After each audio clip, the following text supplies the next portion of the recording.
ain't perfect. Don't get me wrong, y'all. My wife is here. She will let you know. She's like, that Negro has problems. He sure does.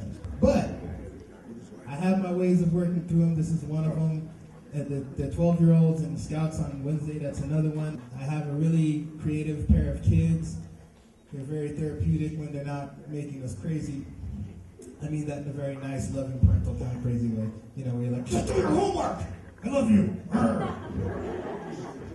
But within that kind of lifestyle, there ain't no room for 20 cent, 50, what's his name? 50 cent? 50 cent, 50, 50 cent. Come give me a hug, 50 cent. Yeah, there's no room in my existence for that. It's okay. There might be some in here, that's all good, we all different. But the whole reason that this is important to a discussion is because I made some choices about what I was going to listen to and how I was going to be influenced by what I listened to, how I was going to be influenced by what I looked at, and how I was going to be influenced by what I read. I'm 32 years old, and I hate porn. I think it's the most insidious form of nasty grunge that like coats the face of manhood. Okay? I'm sorry, that's me. But like I said, I do this stuff where you may not be like that, you know. That may not be your thing. I also think that persecution of people with different lifestyles, including gay, lesbian, LGBT, maybe somebody who just don't like people, I think that kind of thing's wrong too, right? But first, let's talk about porn, because that's important. Porn is important because it makes so much dang money. All that money is made mostly by men. It does not go to feed a whole bunch of women and benefit them for participating in it. A bunch of guys own the companies.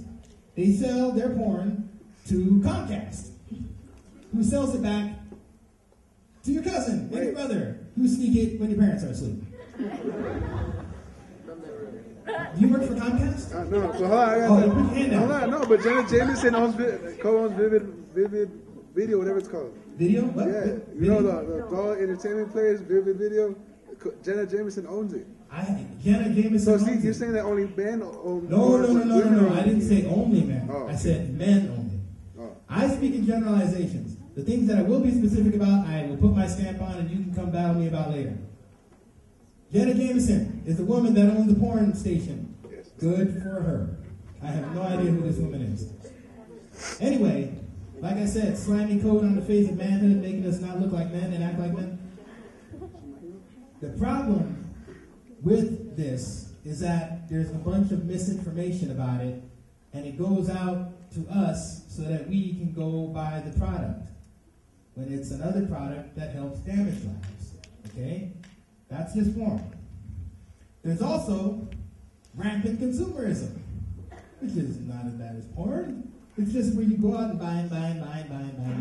You need more stuff to buy. I go, oh, he's got stuff, so I need some more stuff too. It's not really keeping up with Jones, mostly just getting more stuff. Why? Because, well, I got my iPod strapped on here, and then I got my cell phone over here, and then I got my PDA over here. And I'm going to take all these and go to school.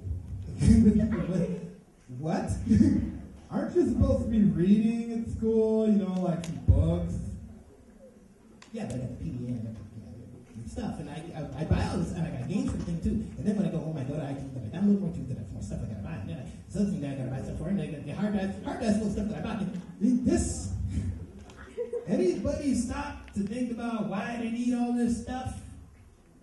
That's why we're going to have a very short discussion on advertising, not the media. We want to kind of not talk about the media, the monster of the media. The media is so huge, it will eat you alive and eat your wallet. And it is too big for you to deal with. You can't fight the media because it is the media.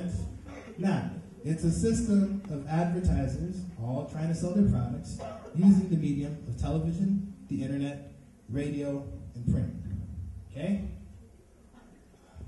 The reason why I want to give you guys pause is just so you have a little window of time in your busy teenage lives to stop and think about how you're getting the information that you get and how it makes you look and act the way that you look and act. Okay? We're all aware of the fact that if you see something done in front of you by a bunch of people, you begin to think that it's okay, right? Like if you see everybody in front of you walk on their feet, you will generally not want to walk on your hands, right? Okay. Advertising and the way that we perceive the things we buy works in generally the same way. And you guys all know that. Y'all know that like popular companies are on the t-shirts of your friends and family. Why? They like the product, they like the company, they like what it stands for, and they like the designs that the company puts out. This is normal. What's abnormal is when we don't stop to look at how much of this marketing and branding we're doing for other people without thinking of what we're actually getting out of it or what our society is getting out of it.